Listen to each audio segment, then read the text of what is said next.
아무것도 두려워 말라. 우리 한 곡만 찬양 영광 돌리겠습니다.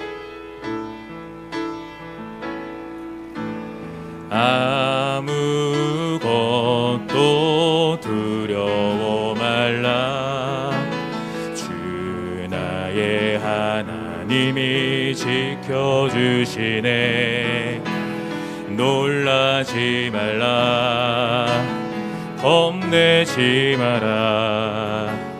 주님 나를 지켜주시네. 아무것도 두려워 말라.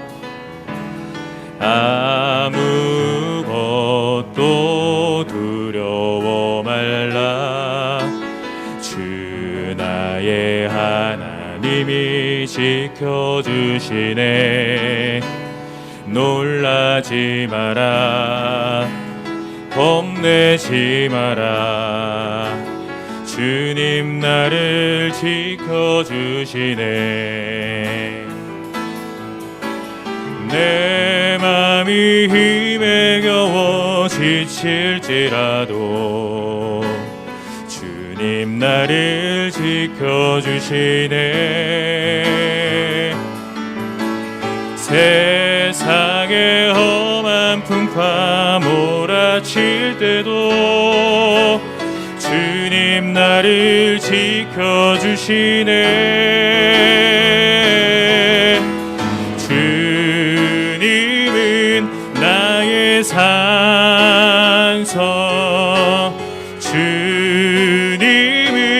나의 요새, 주님은 나의 소망, 나의 힘이 되신 여호와. 아무것도 두려워 말라. 아무것도 두려워 말라. 주 나의 하나님이 지켜주시네. 놀라지 마라. 겁내지 마라. 주님 나를 지켜주시네. 아무것도 두려워 말라. 아멘. 아무것도 두려워 말라. 주 나의 하나님이 지켜주시네. 놀라지 마라. 겁내지 마라. 주님 나를 지켜주시네. 내 맘에 힘이 겨워 지칠지라도, 내 맘이 힘에 겨워 지칠지라도 주님 나를 지켜주시네. 세상의 험한 풍파 몰아칠 때도 주님 나를 지켜주시네.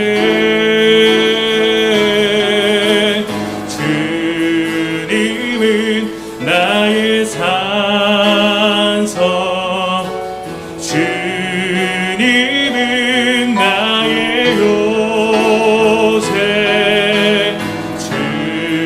주님은 나의 소망, 나의 힘이 되신 여호와. 주님은 나의 산성, 주님은 나의 산성,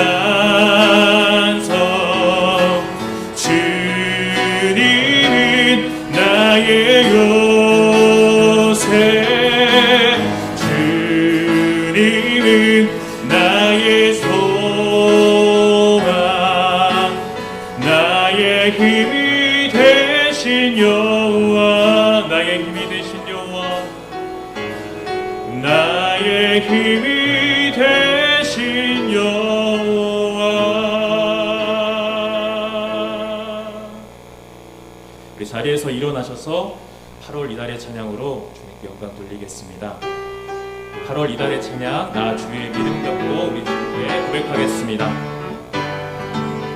나 주의 믿음 갖고 홀로 걸어도, 나 주의 믿음 갖고 노래 부르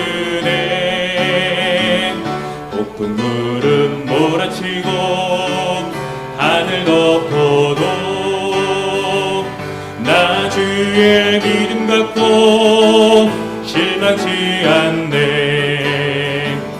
주는 내 친구, 진실한 친구, 세상 끝까지 주를 믿으리. 주님께서 나의 길에 인도하시니 나 주를 따라가. 우리 이번에 2절 찬양할 때는 우리 박수 치시면서 주의 경험 돌립니다. 내 주는 선한 목자, 내 주는 선한 목자, 나를 인도해. 사망의 골짜기로 다닐지라도 주님께서 나의 길을 인도하시니 아멘. 나 주를 따라가리. 언제까지나 주는 내 목자, 선하신 목자, 어디 가든지 함께 하시네. 주님께서 나의 길을 인도하시니 나 주를 따라가리.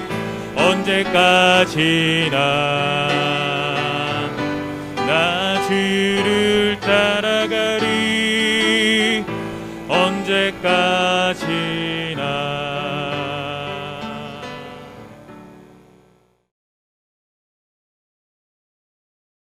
전능하사 천지를 만드신 하나님 아버지를 내가 믿사오며 그 외아들 우리 주 예수 그리스도를 믿사오니 이는 성령으로 잉태하사 동정녀 마리아에게 나시고 본디오 빌라도에게 고난을 받으사 십자가에 못 박혀 죽으시고 장사한 지 사흘 만에 죽은 자 가운데서 다시 살아나시며 하늘에 오르사 전능하신 하나님 우편에 앉아 계시다가 저희로서 산자와 죽은 자를 심판하러 오시리라.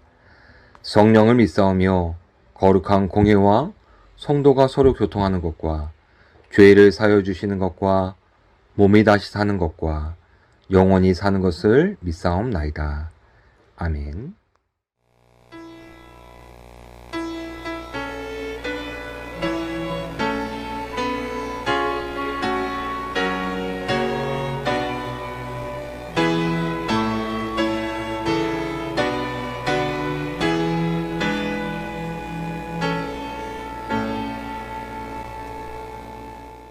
이 시간은 참여의 기도 시간입니다. 지난 한 주간을 돌아보며 우리가 하나님 앞에 회개할 것들이 있다면 진실되게 고백할 수 있는 저와 여러분들 되기를 원합니다. 함께 기도하겠습니다.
하나님 앞에 진실되게 회개한 자들에게 주시는 주의 말씀을 들으십시오.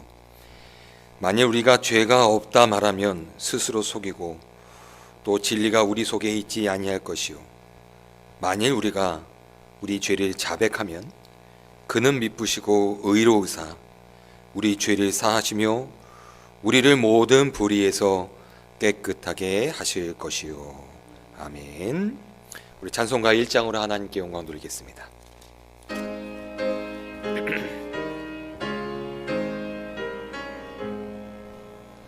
만복의 근원 하나님 온 백성 찬송 드리고 천사여 찬송하세. 찬송 성부 성자 성령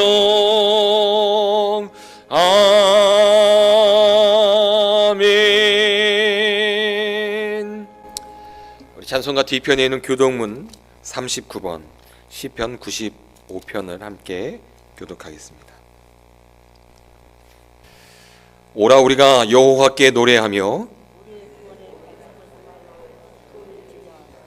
우리가 감사함으로 그 앞에 나아가며 여호와는 크신 하나님이시여 땅의 깊은 곳이 그의 손 안에 있으며 바다도 그의 것이라 그가 만드셨고 오라 우리가 굽혀 경배하며 그는 우리의 하나님이시요 우리는 그가 기르시는 백성이며 그의 손이 돌보시는 양이기 때문이라. 아멘. 이 시간 우리를 대표해서 장명순 권사님 기도해 주시겠습니다. 기도하시겠습니다.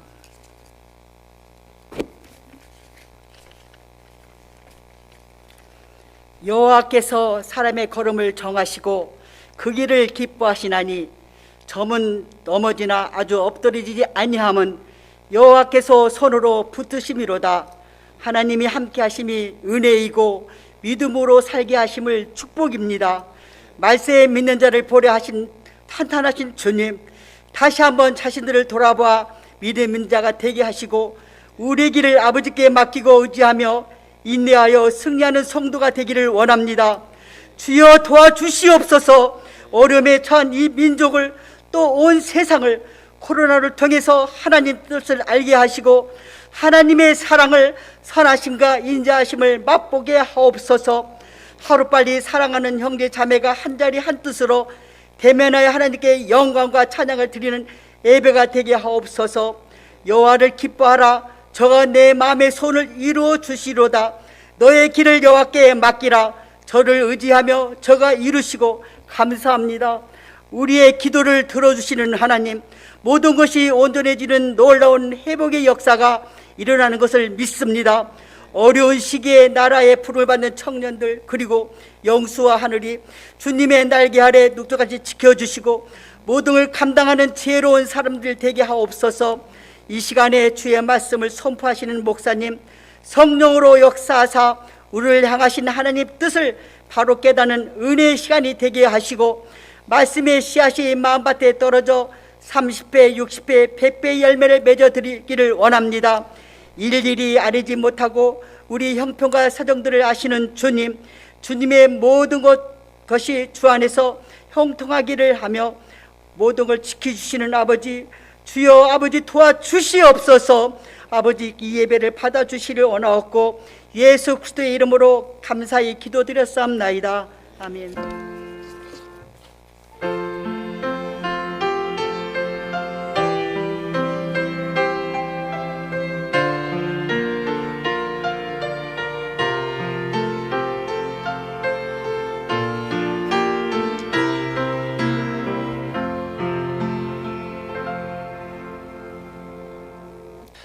이 시간에 김희장 권사님 나오셔서 오늘 하나님의 말씀 봉독해 주시겠습니다.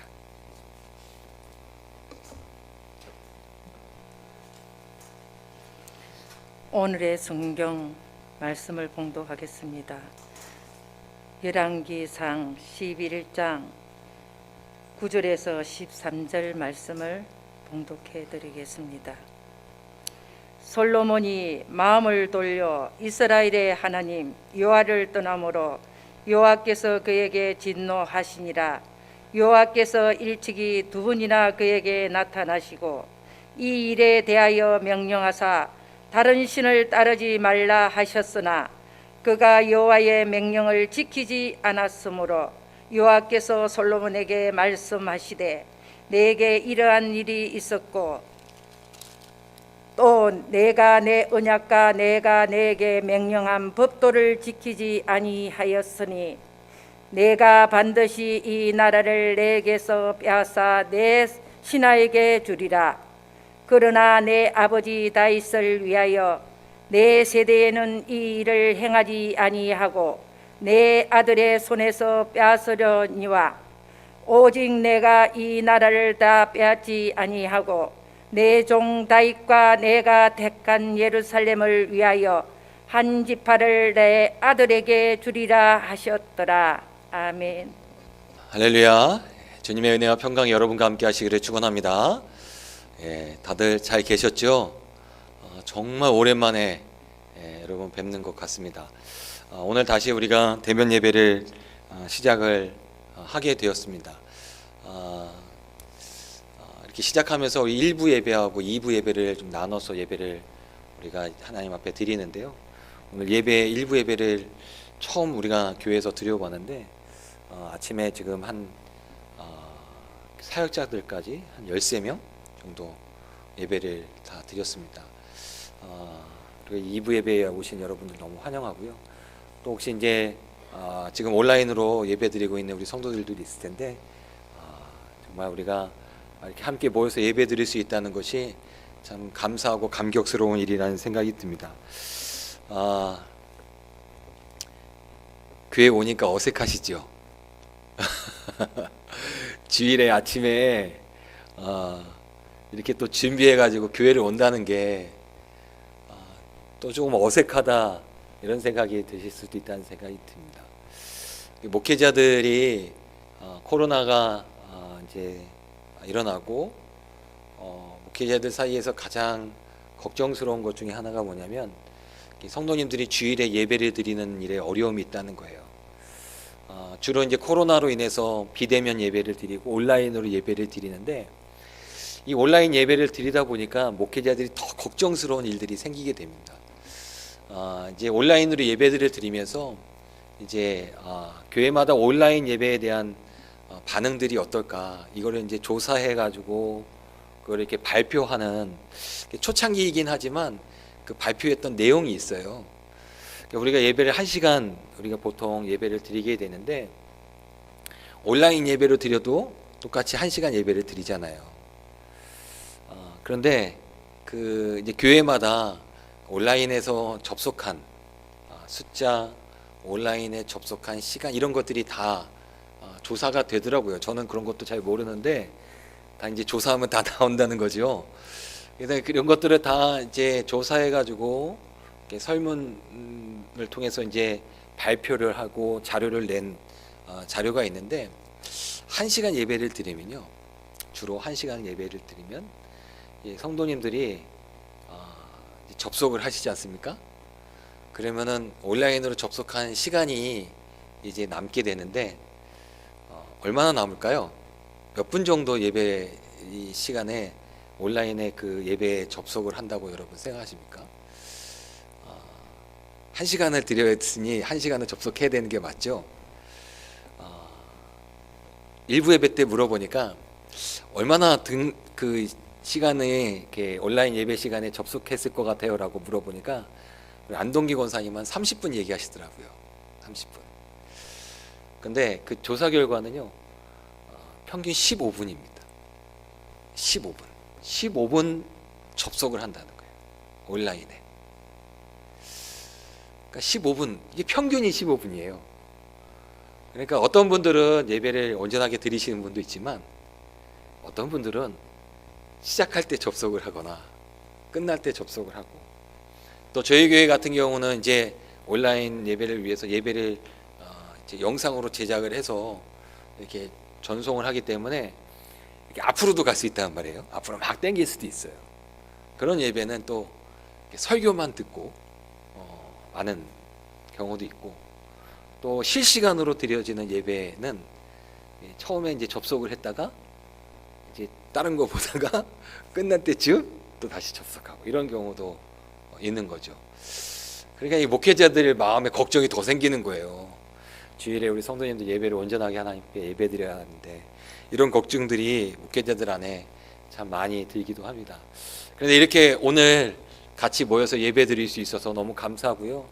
여러분들 얼굴을 뵈어서 너무너무 감사하고, 또 우리 성도들이 주일에 예배를 기억하고 하나님께 예배하는 일을 기억하고 이렇게 성전에 나와 예배한다는 것, 하나님의 기쁨이 될 것이고 여러분들에게도 은혜가 되는 시간이 될 줄 믿습니다.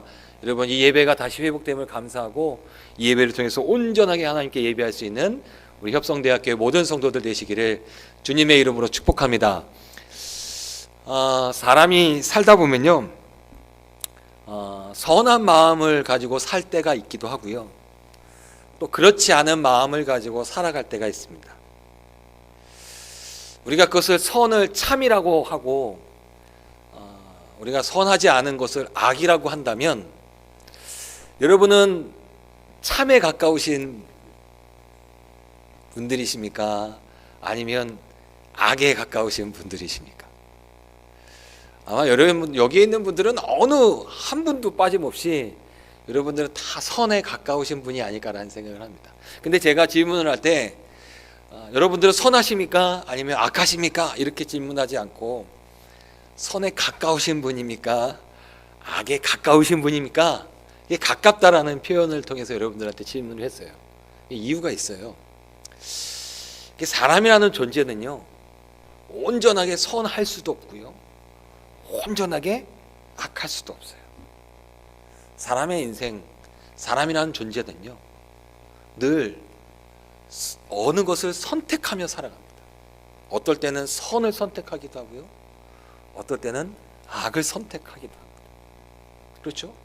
여러분들이 아무리 선하다 말하고 선하기를 바라지만 우리들이 때로는 어떤 상황 속에서는 우리가 분명히 그렇게 하면 안 됨에도 불구하고 그렇게 말하기도 하고 그렇게 생각하기도 하고 그렇게 행동하기도 합니다. 그렇기 때문에요, 우리들은요, 완전히 선하다, 나의 인생을 완전히 선하다 말할 수도 없고 완전히 악하다 말할 수도 없어요. 도리어 이렇게 표현하는 게 조금 더 정확한 것 같아요. 우리가 어디를 향해서 가까이 가려고 하는가? 선한 삶을 살아가려고, 선을 향해서 가까워지려고 우리들의 삶을 살아가고 있는가? 아니면 선함보다는 악함을 더 가까이 하며 살아가려고 하는가? 그리스도인이라면 우리들은요, 하나님께 더 가까이 가려고 하는 자들이 되어야죠. 저는 그렇게 믿습니다. 그리스도인이라면 우리가 하나님께로 더 가까이 가려고 노력하는 자들이다. 우리 그리스도인들이라면 그런 마음을 가져야 한다는 생각이 듭니다. 때로는요, 우리가 그리스도인임에도 불구하고 하나님의 말씀을 믿는 사람들임에도 불구하고 하나님의 말씀과 상관없이 살아갈 때도 있습니다. 하나님 말씀과 상관없이 생각하고 하나님 말씀과 상관없이 행동하고 하나님의 생명을 일으켜 가기보다는 그렇지 않은 우리들의 모습이 있을 수도 있습니다. 하나님이 기뻐하시는 모습을 가지고 살아가기보다는 때로는 하나님이 안타까워 하실 만한 모습을 우리가 살아가고 있을 때도 있을 수 있습니다. 사단은 그걸 가지고 우리를 넘어뜨립니다.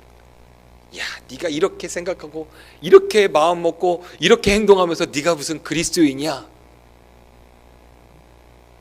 그거 가지고 우리들을 흔들 수도 있어요.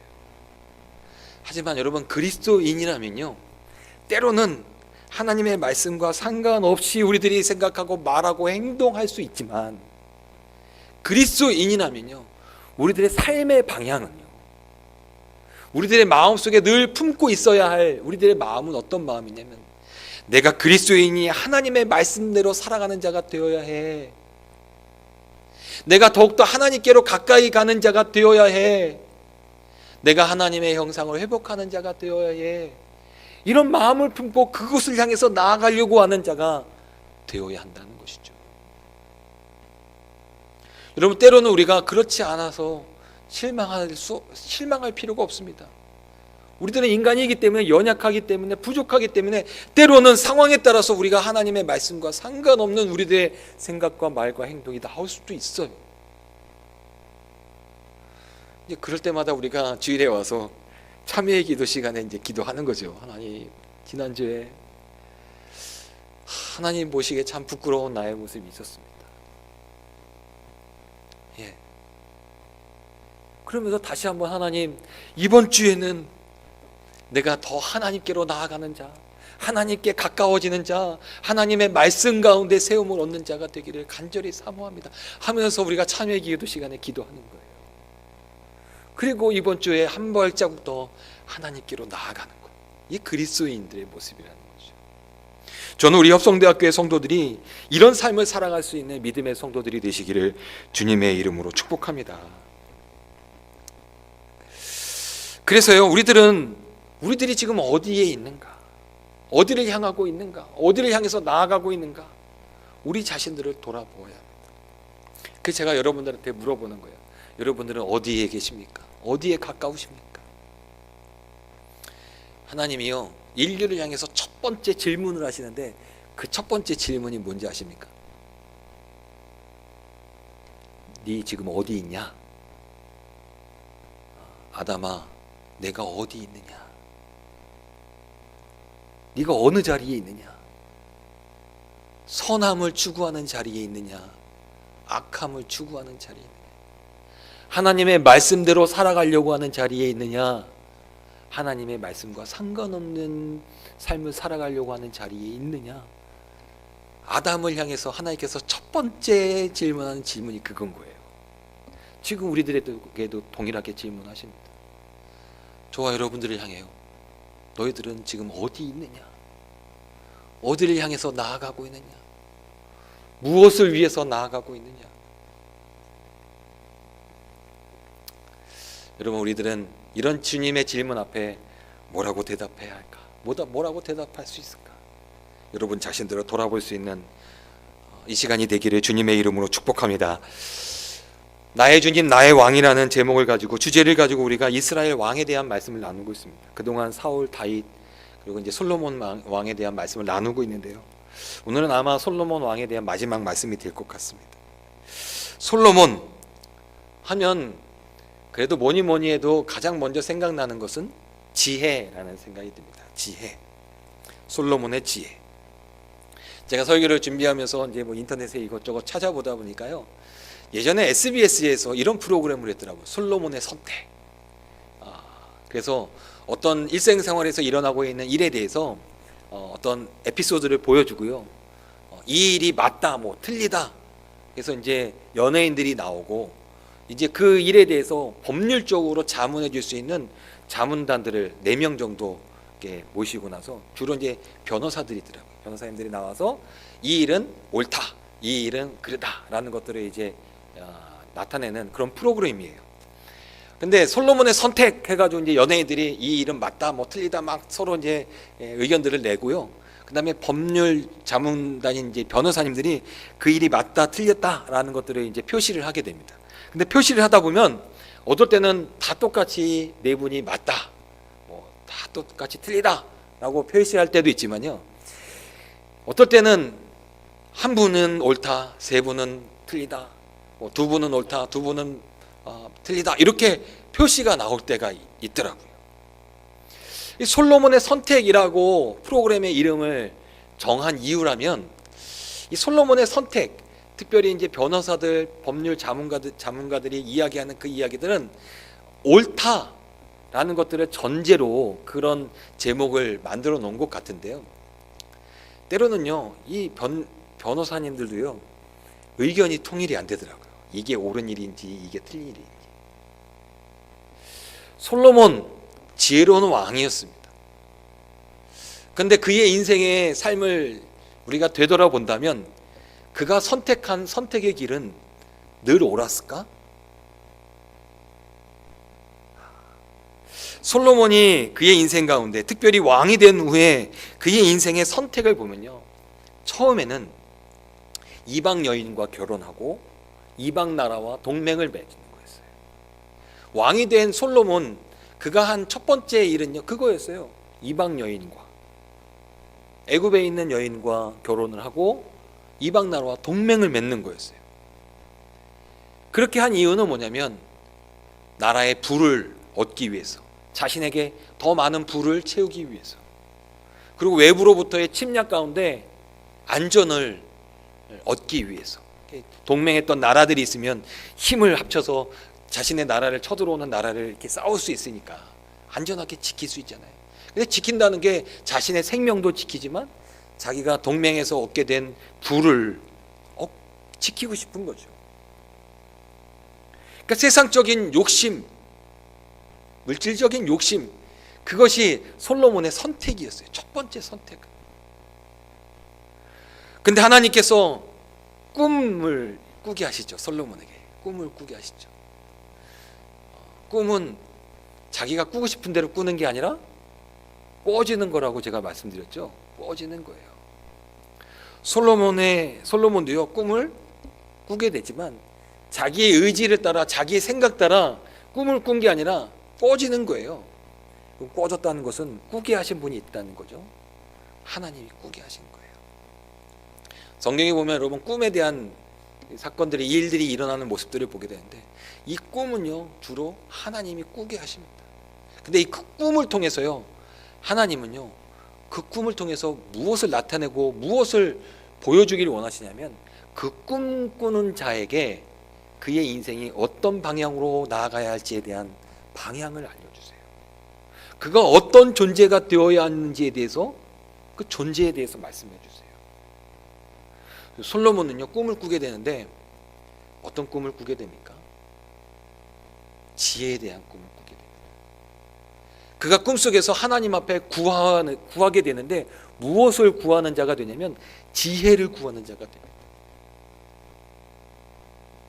이 꿈은요 솔로몬 자신이 지혜로운 왕이 되기를 원하는 것이 아니라 하나님께서 그에게 사명을 주시는 것이었어요. 너는 내가 이스라엘 왕으로 세울 텐데 너는 어떤 사람이 되어야 하냐면 이스라엘 백성들 가운데 지혜로운 왕이 되어야 한다. 지혜로운 왕이 되어서 나의 백성 이스라엘 백성들을 하나님께로 이끌어가는 왕이 되어야 한다. 이 솔로몬 꿈을 통해서 하나님의 주시는 사명을 깨닫게 됩니다. 이제 꿈에서 깬 솔로몬은요 자신의 인생 가운데 선택을 해야 합니다. 예전과 같이 이방 여인을 탐하면서 세상의 물질을 마음에 두고 살아가는 자가 되어야 하나, 아니면 하나님께서 주신 사명을 따라 살아가는 자가 되어야 하나, 이것을 선택해야 하는 상황이 됩니다. 그래서 솔로몬도요 그의 삶에 늘 하나님의 말씀과 세상 사이에서 그의 인생을 선택할 수밖에 없는 사람이 됩니다. 여러분, 솔로몬은 어떤 사람이 되었을까요? 저는 우리 사랑하는 협성대학교의 성도들이요 오늘 말씀을 통해서, 오늘 예배를 통해서 우리들이 어느 방향을 향해서 나아가려고 하는지, 우리들의 삶의 방향을 좀 되돌아볼 수 있는 저와 여러분들이 되었으면 좋겠습니다. 나는 어떤 인생을 살아가고 있는 사람인지, 내가 지금 어떤 방향을 향해서 나아가고 있는 것인지, 아니면 방향성 없이 그냥 헤매면서 살아가고 있지는 않은지, 우리들은 어떤 삶을 살아가야 하는지에 대해서 함께 생각할 수 있는 시간이 되었으면 좋겠어요. 솔로몬이요 선택을 하게 됩니다. 어떤 선택을 하게 되었을까요? 꿈을 꾼 이후에 그의 선택은 무엇이었을까요? 열왕기상 11장 9절에 있는 말씀에 보면은 열왕기상 8장 58절에 있는 말씀에 보면은 이 솔로몬이 어떤 선택을 하는지 말씀을 하고 있습니다. 그의 마음을 주께로 향하여 그의 모든 길로 행하게 하시오며 우리 조상들에게 명령하신 계명과 법도와 율례를 지키게 하시기를 원하오며. 이 솔로몬은요 꿈을 꾼 이후에 그의 삶을 선택하게 되는데, 그가 꿈을 꾼 이후에 어떤 일이 벌어지냐면 한 아이를 두고 두 엄마가 찾아오죠. 이 아이가 자신의 아이인데 이 아이 진짜 엄마 생모를 좀 가려달라고 그것을 이제 하기 위해서 솔로몬에게 찾아옵니다. 그때 솔로몬은요 하나님이 주신 지혜로 말미암아 하나님의 마음을 품고 살아가는 자가 어떤 마음인지를 보여주게 하십니다. 그러니까 솔로몬은요, 그 하나님께서 주신 지혜로 말미암아 하나님의 뜻이 무엇인지를, 하나님의 마음이 무엇인지를, 하나님의 사랑이 무엇인지를 밝혀낼 수 있는 그런 사람이 돼요. 그가 성전을 짓습니다. 성전을 짓고 나서 하나님 앞에 기도하는데요, 그 기도가 바로 오늘 제가 지금 말씀드렸던 열왕기상 8장 58절이에요. 하나님의 성전을 멋있게 지어놓고요, 그가 그의 백성들과 함께 무엇이라고 고백하며 기도하냐면 우리의 마음을 주께로 향하여, 우리의 마음을 주께로 향하겠습니다 라고 하나님 앞에 고백을 합니다. 우리의 마음을 주께로 향하겠습니다. 이 솔로몬의 마음은요, 꿈을 꾼 이후에 그의 마음을 어디를 향해서 나아가는 마음이 되었냐면 주께로 향하여 나아가는 마음이 되었어요. 예전의 마음은요, 내가 어느 나라 공주와 결혼을 해야 할까? 내가 결혼해서 얼마나 더 많은 부를 채울 수 있을까? 내가 어느 나라 공주와 결혼해서 동맹을 맺어 나의 이 재물들을 지킬 수 있을까? 이게 솔로몬의 늘 관심사였고 그의 마음은 그것을 향해서 나아가고 있었는데, 꿈을 꾼 이후의 솔로몬은요, 그의 마음을 주께를 향하여 라고 고백을 합니다. 주께를 향하여. 솔로몬이 주께로 마음을 향하여 나아가는 자, 그의 마음을 돌이킨 거죠. 근데 여러분, 이렇게 주님을 향하여 나의 마음을 드립니다, 나의 인생, 나의 백성들은 주님을 향해서 나아가겠습니다 라고 고백했던 솔로몬이지만 그가 다시 그의 마음을 돌이키는 일이 벌어지게 됩니다. 그의 마음이 움직이게 돼요. 예수님의 제자들 하면, 예수님의 12제자 하면 가장 먼저 생각나는 사람 아마 베드로일 겁니다. 예수님께서 제자들과 함께 오병이어를 통해서 5,000명을 먹인 기적이 일어나게 됩니다. 거기에 5,000명에 속해 있던 사람들은요, 오병이어를 가지고 이 많은 사람들이 먹고도 남는 놀라운 역사를 그의 눈으로 보게 되죠. 깜짝 놀랐을 겁니다. 그들의 마음속에 어떤 마음이 들기 시작했냐면, 야, 저 사람을 우리의 육체의 왕으로 세우면 우리들 먹을 거리에 대해서 걱정은 안 해도 되겠다. 왜? 오병이어만 있어도 5,000명이 먹고 남는데, 조그만 양식만 있어도, 조그만만 뭔가만 있어도 우리 먹는 일에 대해서는 걱정 안 해도 되겠다, 이런 생각을 했던 것 같아요. 그래서 예수님을요, 자신의 육체의 왕으로 세우려는 마음을 품게 됩니다.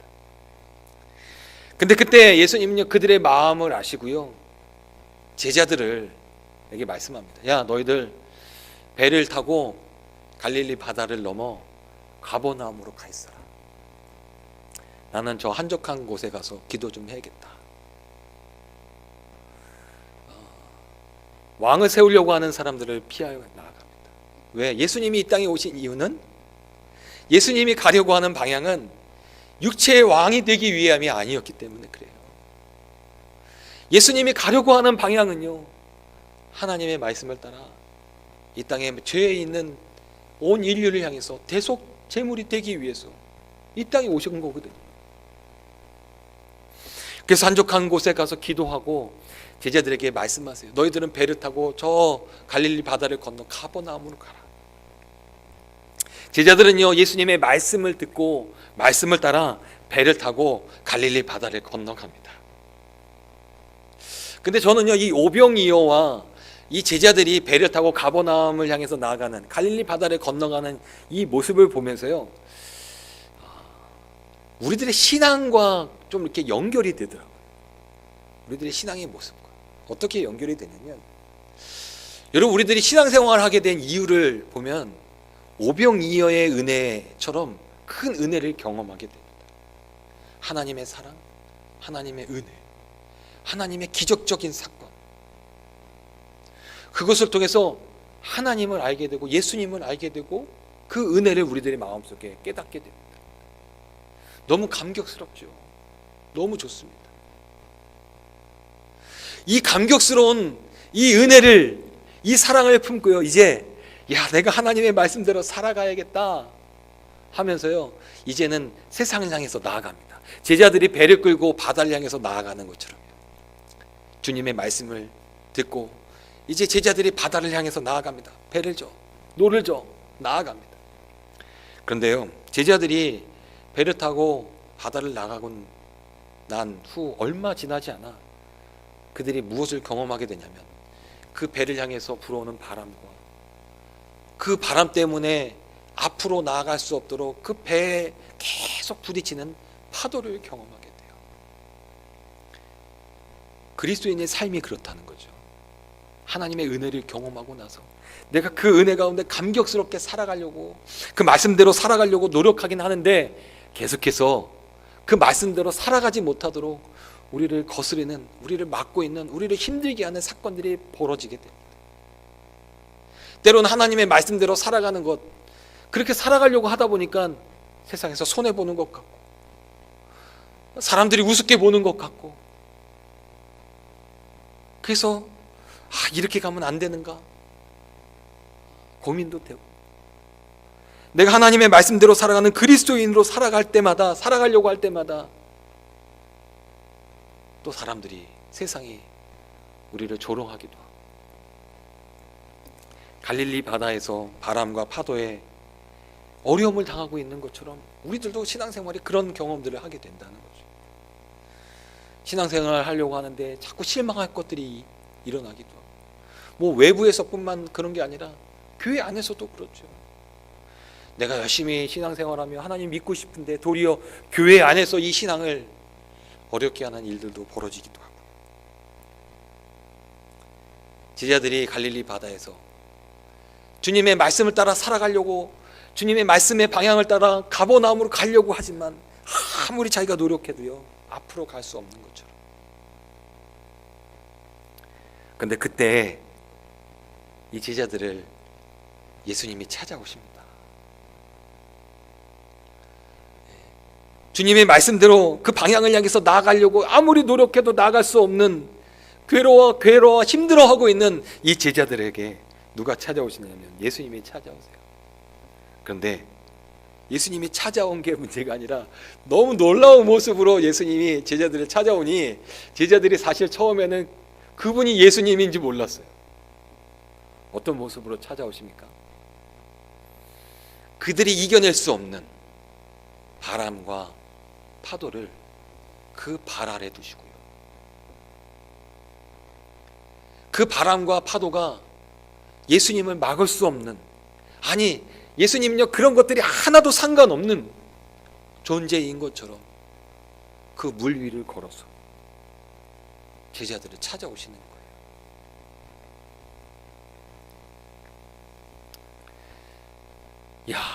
우리들은 밤새도록 그 바람을 좀 이겨내보겠다고, 그 파도를 좀 이겨내보겠다고 그렇게 애쓰고 노력하고 있었는데 예수님은요 그런 것이 아무 상관이 없는 거예요.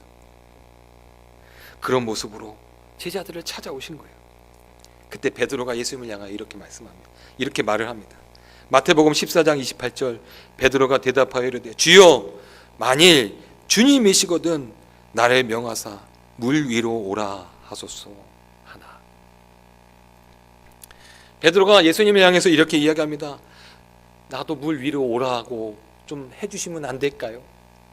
근데 여러분, 이 의미가 뭐냐면 단지 내가 물 위에 서서 쓸 수 있는 자가 됐으면 좋겠습니다가 아니에요.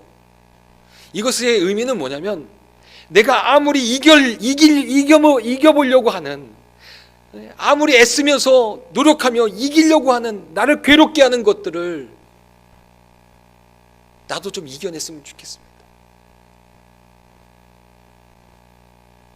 내가 그것 때문에 너무 힘들어하고 너무 괴로워하고 있는데 주님, 나도 주님처럼 바람, 파도 그런 거 아무 상관없이, 그것들이 나의 인생을 무너뜨릴 수도 없고 그것들이 나의 인생에 문제가 되지 않는 인생이 되기를 원합니다. 이게 물 위를 걸어오게 해주십시오라는 의미예요. 그래서 예수님께서 그런 베드로를 향해서 뭐라고 하십니까? 한마디 하십니다. 와라. 마태복음 14장 29절에 있는 말씀입니까? 오라. 너도 그런 존재가 될 수가 있다. 그런데 베드로가요, 예수님을 바라보면서 그 말씀을 믿고 자신의 발을 물 위에 올려놨을 때, 그동안은 불어오는 바람과 파도 때문에 너무 괴로워하고 힘들었는데 예수님을 바라보며 물 위에 그가 발을 디뎠을 때 놀라운 일이 벌어집니다. 그도 그 물을, 그 바람을 정복하는 자가 됐던 거죠. 그 아무리 파도가 쳐와도요, 아무리 바람이 불어와도요, 아무 상관이 없는 거예요. 예수님을 향하여 그의 시선을 두었을 때, 그의 마음이 예수님을 향해서 나아가고 있을 때, 바람이 실망거리가 아니라, 파도가 실망거리가 아니라, 바람이 나를 괴롭게 하는 이유가 아니라 파도가 나를 괴롭게 하는 이유가 될 수 없는 그런 존재가 된 거죠. 근데 베드로의 마음도, 베드로의 시선도 변하더라는 거죠. 어디를 향해서? 예수님을 향하고 있던 시선, 예수님을 향하고 있던 마음이 다시금 그에게 불어오는 바람과 파도의 시선을, 마음을 빼앗기는 거예요. 그게 걱정인 거예요. 아이고, 저기서 바람이 불어오는데 저 바람은 괜찮을까? 아, 저 파도가 나에게 닥쳐오는데 저 파도는 안전할까? 어떤 일이 벌어집니까? 다시 그 물속으로 이 베드로는 빠져들게 됩니다. 솔로몬이 그랬어요. 우리의 마음이 주님을 향하여 나아갑니다. 주님께서요, 그때 세상의 어떤 나라, 어떤 왕보다 그 나라와 그 백성들에게 하나님의 은혜와 평강을 허락해 주십니다. 근데 솔로몬의 왕의 마음이 변합니다. 오늘 본문에 있는 말씀에 보면은 솔로몬의 마음이 마음을 돌려라는 표현이 나와요. 솔로몬의 마음이 돌려. 그의 마음이 돌아서기 시작합니다. 하나님을 향하고 있었던 마음이, 하나님을 향해서 나아가려고 했던 그 마음이 다시금 어디를 향해서 나아가냐면, 열왕기상 11장 1절에 있는 말씀에 보니까요, 솔로몬 왕이 바로의 딸 외에 이방의 많은 여인을 사랑하였으니 그의 마음이 변화돼요. 8장에서는 하나님, 우리의 마음이 하나님을 향합니다 라고 했는데 11장에 넘어오니까요, 그가 다시 그의 마음을 돌려요, 이방의 여인들을 향해서, 이방의 물질을 향해서 그의 마음이 돌아가요. 그것들을 사랑하는 자가 되었다는 거예요. 사랑하다라는 단어의 히브리어는요, 다바크라는 단어를 씁니다. 이 다바크라는 단어가 집착하다, 의지하다라는 뜻이 있어요. 솔로몬이 무엇에 마음에 집착하기 시작했냐면, 무엇에 의지하기 시작했냐면, 다시금 이방 여인을, 이방의 재물을, 이방의 힘을 집착하고 의지하기 시작한 거죠. 이런 솔로몬의 모습을 보면서 하나님이 이렇게 말씀하십니다. 열왕기상 11장 11절에 내가 반드시 이 나라를 내게서 빼앗아 내 신하에게 주리라. 이 나라를 뺏는다는 것은 내가 주님을 향하여 나아갑니다, 내 마음이 주님을 향하여 나아갑니다 라고 했을 때 주셨던 하나님이 주신 은혜와 평강이에요. 그 은혜와 평강을 빼앗아 버리겠다. 하나님이 쟁취해가지고 뺏어가는 것일 수도 있지만 그렇게 보여지지 않아요? 여러분, 우리가 이 말씀을 어떻게 이해하면 더 좋냐면, 우리가 하나님을 향하여 마음을 쓰고 있을 때 하나님이 우리에게 주셨던 은혜와 평강이, 하나님을 향하여 마음을 품었던 마음이 멈춰주는 순간, 그때부터는요, 하나님으로부터 흘러오는 은혜가 멈추게 되고 하나님으로부터 흘러오는 평강이 멈추게 된다는 거예요.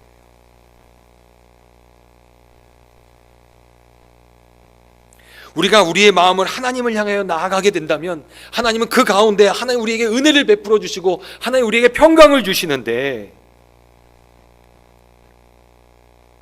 우리의 마음이 하나님을 향한 마음이 멈추게 됩니다. 그 마음이 돌려져서 도리어 세상을 향해서 나아가게 되면,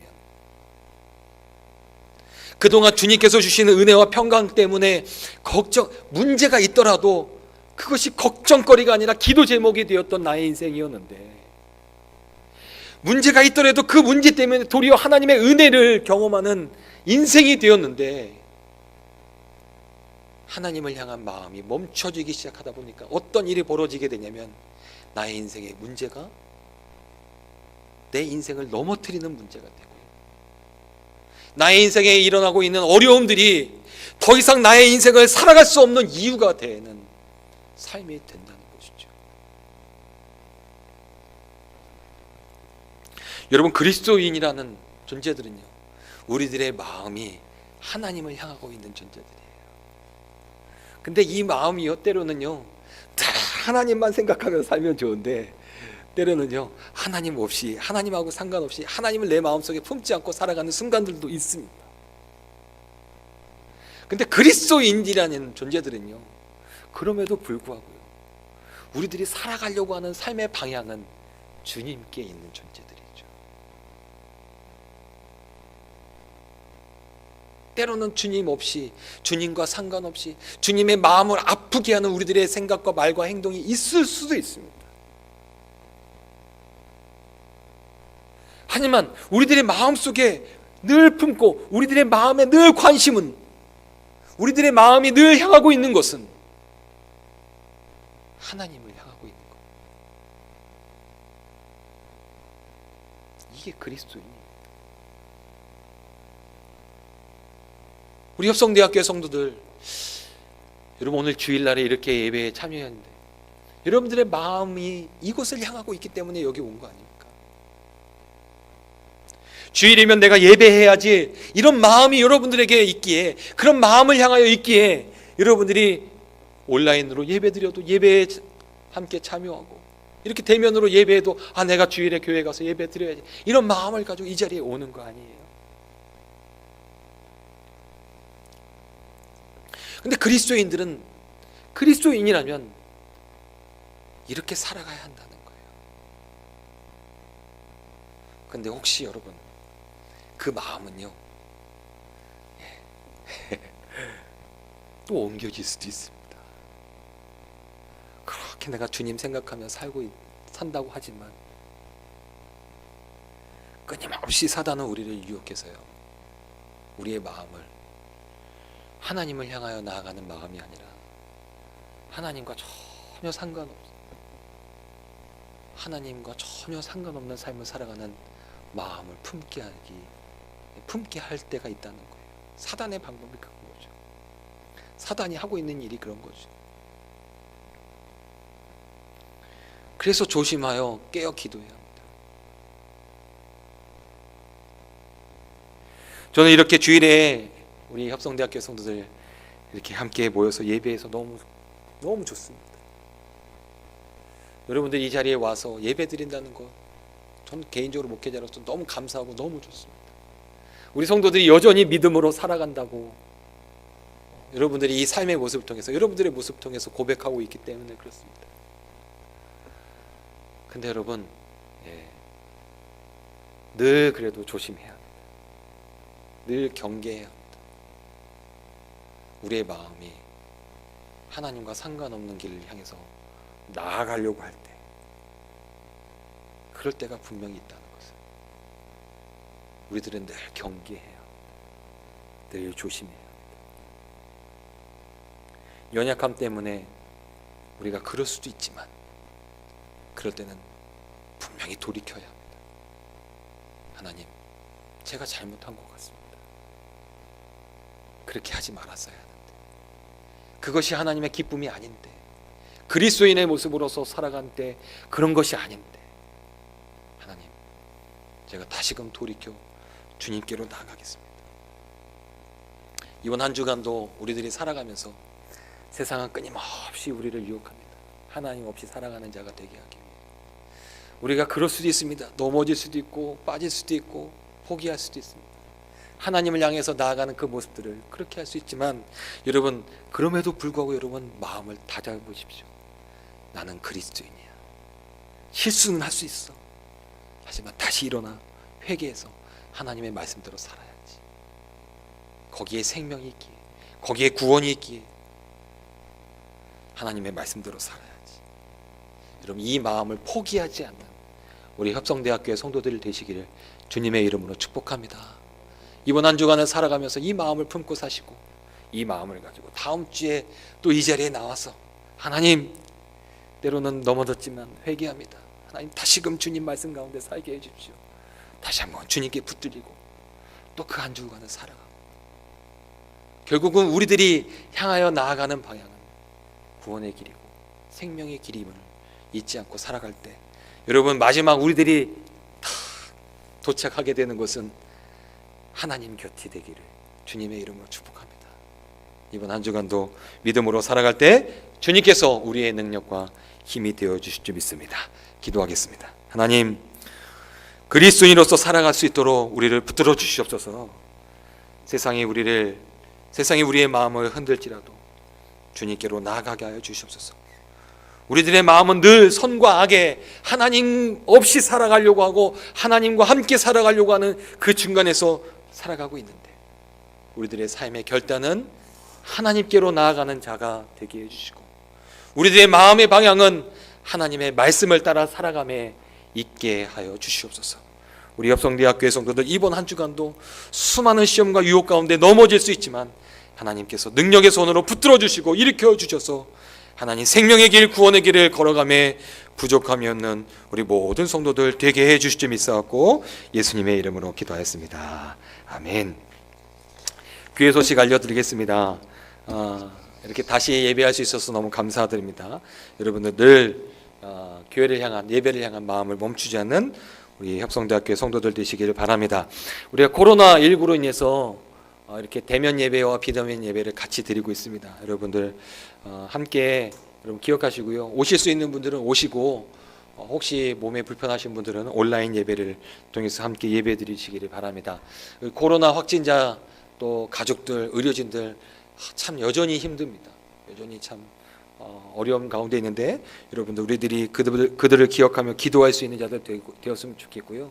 우리가 도울 수 있는 자가 있으면 여러분들 정말 도울 수 있는 믿음의 성도들 되시기를 주님의 이름으로 축복합니다.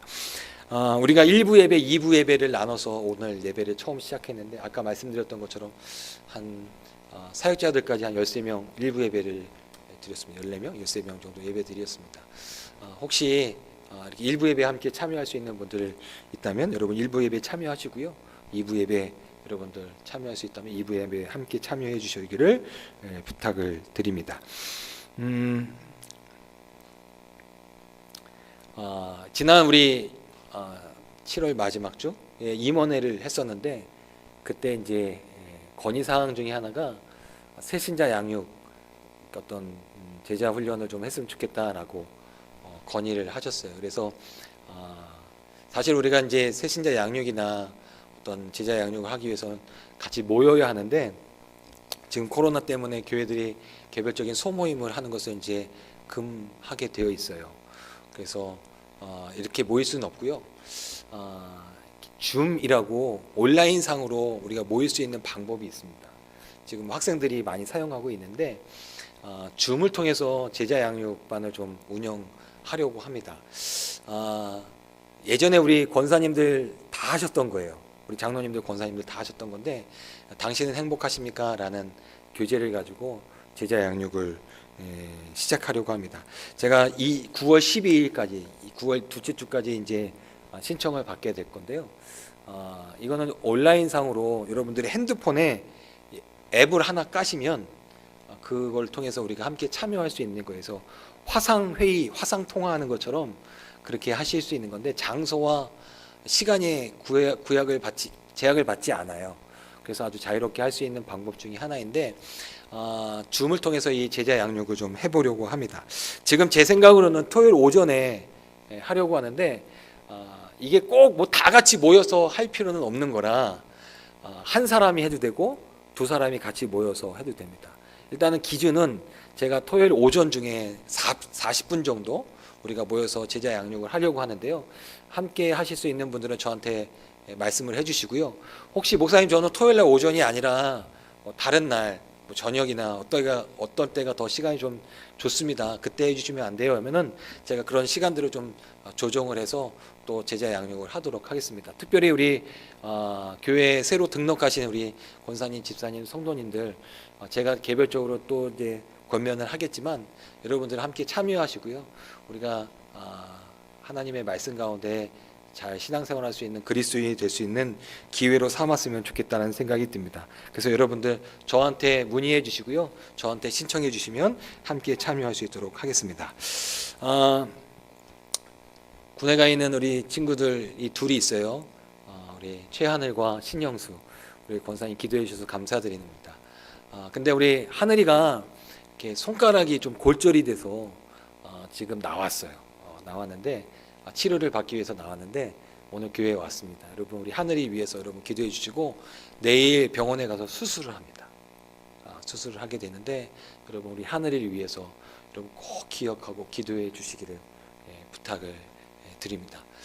건강하게 군생활 마칠 수 있도록 여러분 기도해 주시기를 부탁드립니다. 오늘 교회에 우리 함께 등록하신 우리 분이 있습니다. 우리 이정경 집사님이신데요. 우리 잠깐 일어나시죠. 우리 챔버로 우리 함께 도와주실 수 있어서 이렇게 함께 챔버에 함께 참여해 주셨는데요. 우리 교회에 와서 함께 예배드리고 우리 하나님께 예배드릴 수 있는 우리 집사님 되시기로 결단하시고 교회에 등록하셨습니다. 여러분 우리 환영하는 마음으로 우리 박수해 주셨으면 좋겠습니다. 우리 교회에 작은 선물 준비했는데요. 받아주시고요. 네. 우리 다른 강고들은 주보를 참조해 주시고요. 우리 다 같이 일어나셔서 찬송가 455장 우리 찬송 부르시고 헌금 봉헌하고 축도하고 마치겠습니다.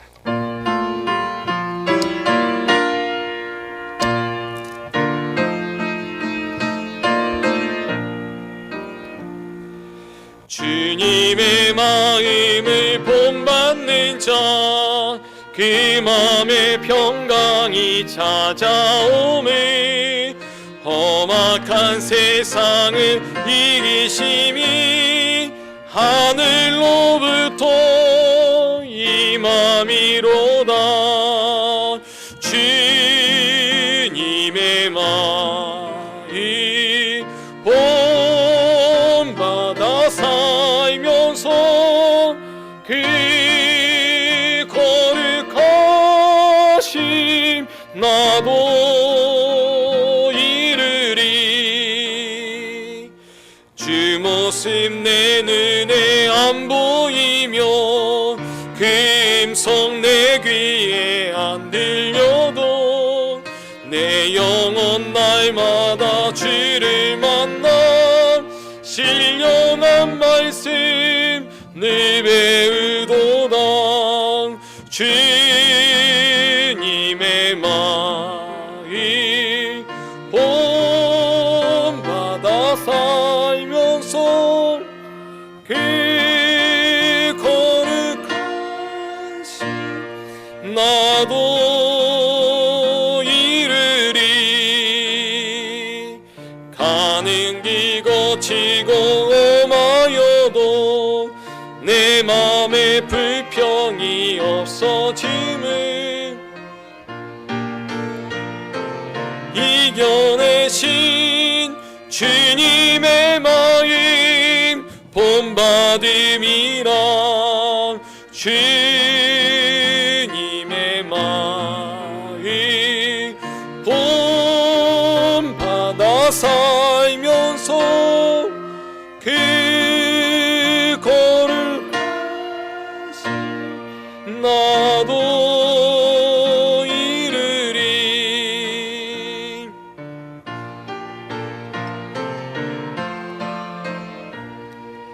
그날에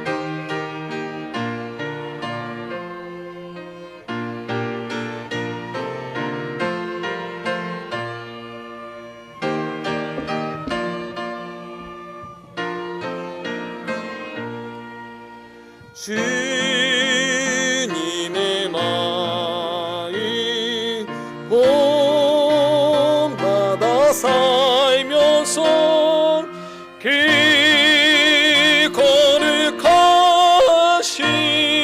나도 이르리. 아멘. 이 시간 박희련 목사님 나오셔서 헌금을 위한 기도와 축복 기도해 주시겠습니다. 지금은 우리 주 예수 그리스도의 은혜와 우리를 향하신 하나님 아버지의 지극하신 사랑과 성령님의 감화 감동 교통하심이 오로지 주님을 향한 마음을 가지기를 원하는 머리 숙인 우리들 위해 지금부터 영원까지 항상 함께 하시기를 간절히 축원하옵나이다. 아멘.